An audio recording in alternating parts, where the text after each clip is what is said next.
Occasion ఏదైనా location ఎక్కడైనా తెలుగువారి వేడుక అంటే ఆలివ్ మిఠాయి ఉండాల్సిందే. రెండోది, నిన్నే మా ఆడబిడ్డలు ఏ మీటింగ్ పైనా పెద్ద ఎత్తున వస్తున్నారు.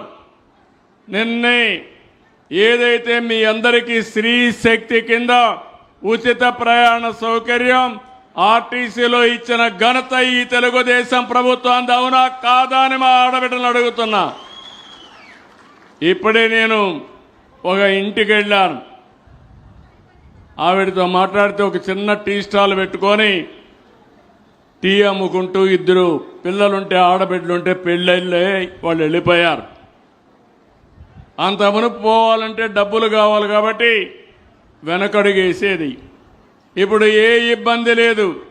నెలకొక్కసారి ఇద్దరు కూతుర్లు ఎక్కడున్నారో అక్కడికి వెళ్ళి 1-2 రోజులు అక్కడ చూసుకొని తిరిగి వస్తా ఉందంటే అది తెలుగుదేశం పార్టీ ఎన్డీఏ ప్రభుత్వం ఈ పేదవాళ్ళకి ఇచ్చినటువంటి వరం.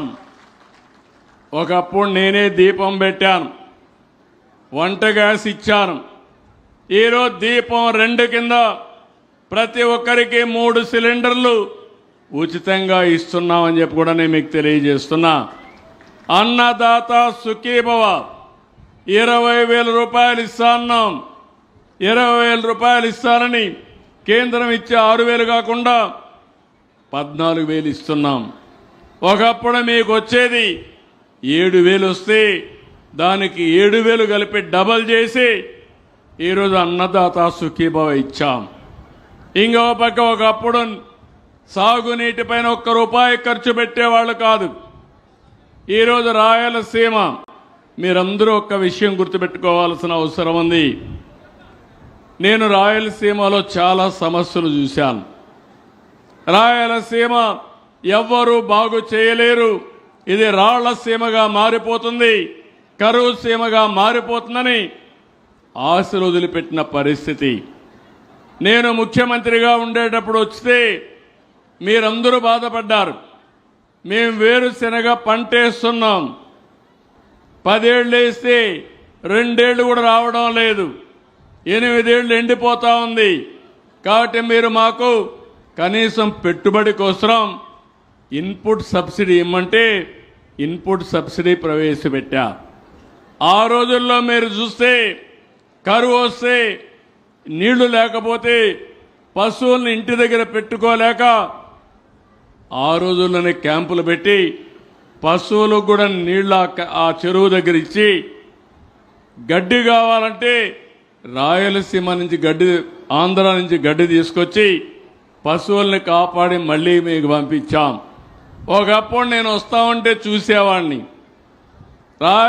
అనంతపురం మొత్తం ఒక్క చెట్టు కనపడేది కాదు, పంట కూడా కనపడేది కాదు, చెరువులో నీళ్లుండేటే కాదు. ఈరోజు నేను చూస్తే నా ఎంత ఆనందంగా ఉందంటే ప్రతి చెరువు కళకళలాడుతా ఉంది. ఆంధ్రాలో 24 మీటర్ల లోతు నీళ్లుంటే ఈ రాయలసీమలో అనంతపురం జిల్లా సత్యసాయి అనంతపూర్లో 10 మీటర్లకు తగ్గింది.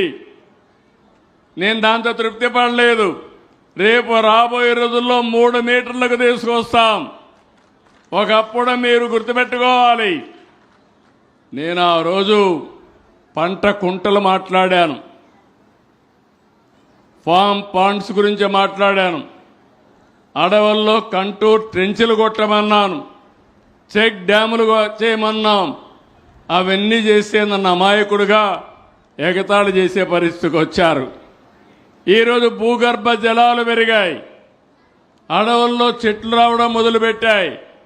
ఈరోజు నేను ఎన్నోసార్లు చెప్పాను, రాయలసీమ రాళ్ల సీమ కాదు, కానివ్వం, రాయలసీమని రత్నాల సీమ చేస్తానని ఆ రోజే చెప్పాను.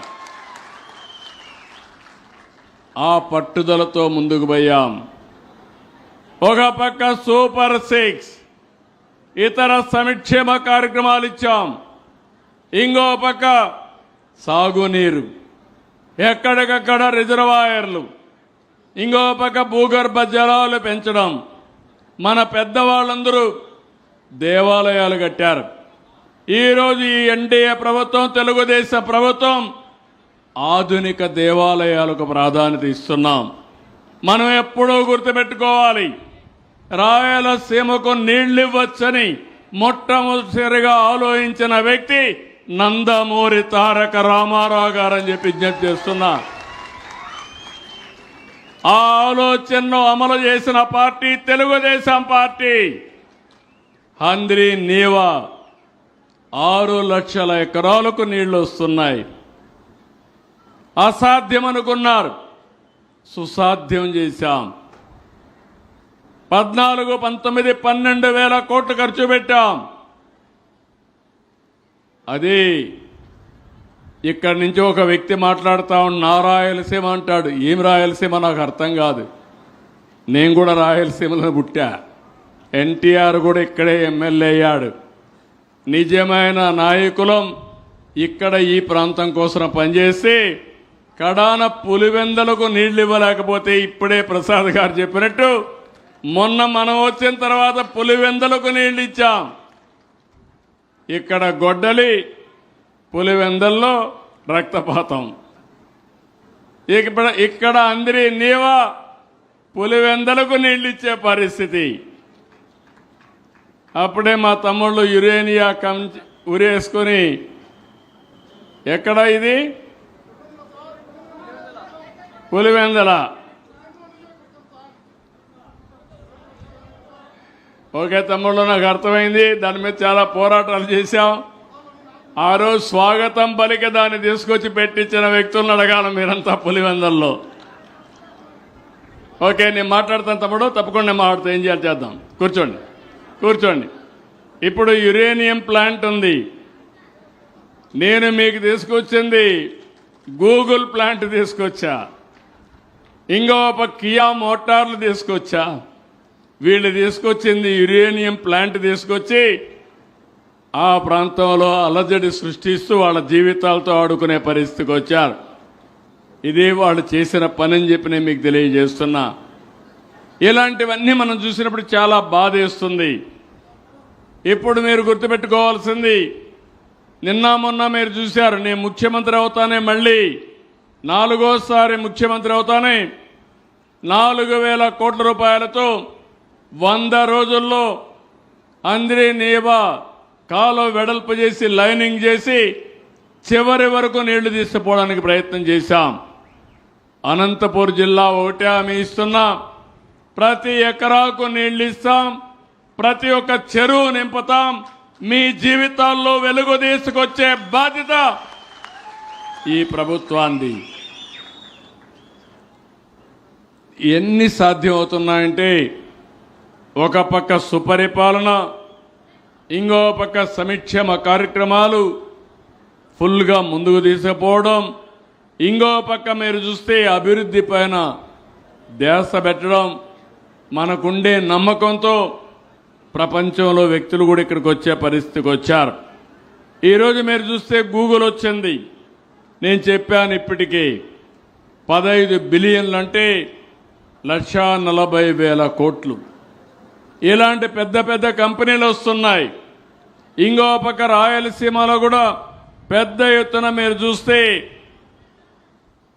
చాలా కంపెనీలు వచ్చే పరిస్థితికి వస్తున్నాయి.